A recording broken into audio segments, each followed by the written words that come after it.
ito ay rated SPG, striktong patnubay at gabay ng magulang ang kailangan. Dahil sa patuloy na pagtaas ng score ni Tanggol sa survey ay siguradong talo na si Miguelito.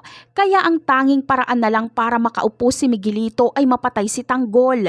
Kaya ipag-uutos ni Roberto kay Lucio na iligpit si Tanggol at uutusan naman ni Lucio si Santino na tapusin si Tanggol. Kaya sa meeting di avance nila Tanggol ay nandoon din ang Red Phoenix.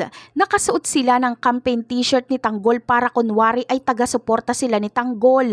Dahan-dahan na lalapit si Santino sa stage para mapalapit siya kay Tanggol para barilin niya ito. Pero magbabago ang isip ni Santino.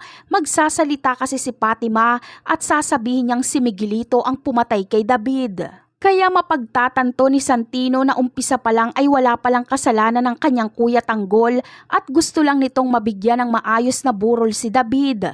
Mabubulilyaso ang pagpaslang nila Lucio kay Tanggol. Si Santino ang kanilang sisisihin.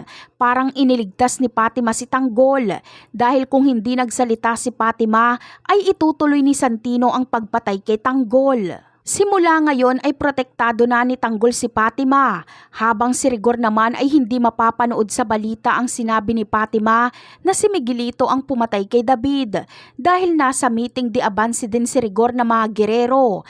Magsasalita din siya sa stage at ipapaalam sa mga tao kung gaano kademonyo si Tanggol at ang mga Montenegro.